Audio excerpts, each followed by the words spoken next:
नमस्ते दोस्तों और स्वागत है आपका सिंपल स्वीट स्टोरीज में। पार्ट एक। पहाड़ों से घिरे एक विशाल जंगल में एक नन्ही शेरनी रहती थी जिसका नाम था आर्या। बाकी शावकों की तरह वह सिर्फ ताकत दिखाना या शिकार करना नहीं चाहती थी। उसकी आंखों में हमेशा एक अलग ही चमक थी क्योंकि उसके दिल में एक सपना पल रहा था।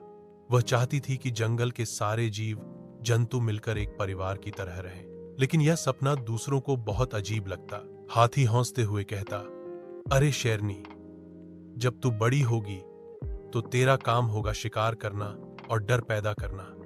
दोस्ती की बातें तू छोड़ दे। बंदर हंसकर कहते, यह शेरनी पागल है, जंगल में दोस्ती नहीं ताकत चलती है। आर्या चुपचाप सबकी बातें सुन लेती।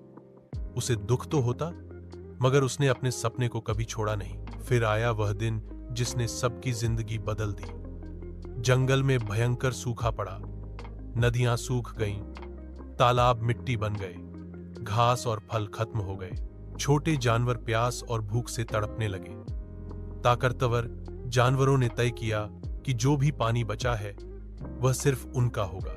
इससे जंगल में झगड़े और मारकाट शुरू हो गई। हिरणों पर बाघ टूट पड़े, बंदरों के झुंड पेड़ों पर छिपने लगे और छोटे खरगोश तो डर से कांपने लगे। हर कोई सिर्फ अपने लिए लड़ रहा था। आर्या ने यह सब देखा और दुखी होकर दहाड़ उठी। अगर हम आपस में लड़ेंगे तो सब मर जाएंगे, हमें मिलकर रास्ता निकालना होगा। लेकिन किसी ने उसकी बात पर ध्यान नहीं दिया। एक बूढ़ा गीदड़ हंसकर बोला, तू छोटी सी शेरनी हमें रास्ता दिखाएगी, पहले खुद तो बच जा। सबकी बेरुखी देखकर भी आर्या ने हार नहीं मानी। उसने ठान लिया, चाहे जान चली जाए पर वह अपने सपने के लिए कोशिश जरूर करेगी। और फिर शुरू हुआ उसका सफर। Subscribe for part 2।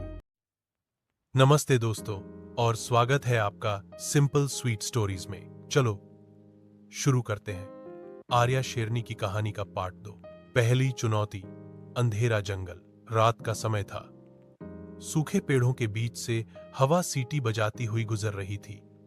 आर्या अकेली चल रही थी। तभी उसे झाड़ियों में दो लाल आंखें दिखीं। वह भूखे भेड़ियों का झुंड था।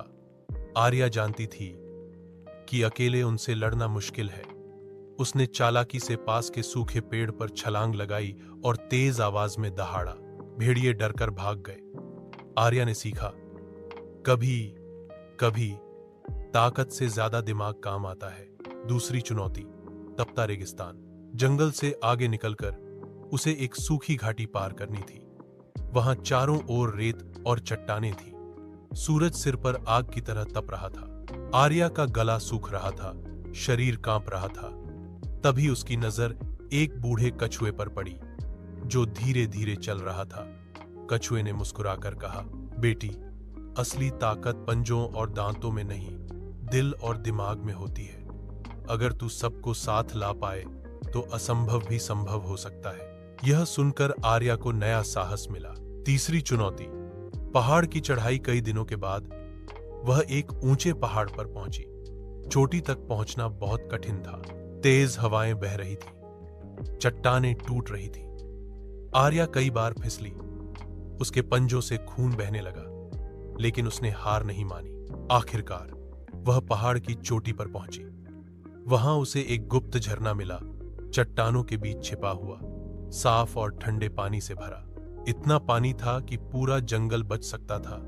लेकिन एक समस्या थी, झरने तक पहुंचने का रास्ता बहुत सोंकरा और खतरनाक था। अकेली आर्या उसे कभी आसान नहीं बना सकती थी। आर्या को अब क्या करना चाहिए? अपने सुझाव हमें कमेंट करके जरूर बताएं। Subscribe for part 3। नमस्ते दोस्तों और स्वागत है आपका सिंपल स्वीट स्टोरीज में। चलो शुरू करते हैं आर्या शेरनी की कहानी का पार्ट 3। अब उसे समझ आया, मेरा सपना तभी पूरा होगा जब सब मेरे साथ आए। वह वापस जंगल लौटी। सब जानवर अभी भी आपस में लड़ रहे थे। आर्या ने जोर से दहाड़कर सबको चुप कराया और कहा, मैंने पानी का झरना खोज लिया है, लेकिन वहां पहुंचने का रास्ता खतरनाक है। अकेले मैं कुछ नहीं कर सकती। अगर हम सब मिलकर चलें तभी बच सकते हैं। पहले तो सबने उसका मजाक उड़ाया। हाथी बोला, यह नन्ही शेरनी हमें रास्ता दिखाएगी? असंभव है। बंदर हंसकर बोले, हम क्यों खतरे में पड़े? तभी बूढ़ा कछुआ आगे आया और बोला, मैंने इस शेरनी की आंखों में सच्चाई देखी है। अगर तुम सब एक मौका दोगे तो जंगल बच सकता है। धीरे धीरे सबका दिल बदला। एक एक कर जानवर आर्या के साथ चलने को तैयार हो गए। हाथियों ने अपनी सूंड से बड़े बड़े पत्थर हटाए। बंदरों ने पेड़ से पेड़ तक लताएं बांध दी ताकि रास्ता बने। पक्षियों ने ऊपर से उड़कर दिशा बताई। लोमड़ियों और भालुओं ने मिट्टी और कांटे हटाए। यहां तक कि छोटे खरगोशों ने भी अपने पंजों से मिट्टी खोदकर रास्ता आसान किया। धीरे धीरे पूरा जंगल आर्या के नेतृत्व में उस झरने तक पहुंच गया। सबने मिलकर पानी पिया। छोटे जानवर खुशी से कूदने लगे। अब कोई भी आर्या का मजाक नहीं उड़ाता था। सबने उसे जंगल की सच्ची नेता मान लिया। आर्या ने मुस्कुराकर कहा, सपना अकेले देखने से पूरा नहीं होता। जब सब मिलकर एक सपना देखते हैं तभी वह सच्चाई बनता है।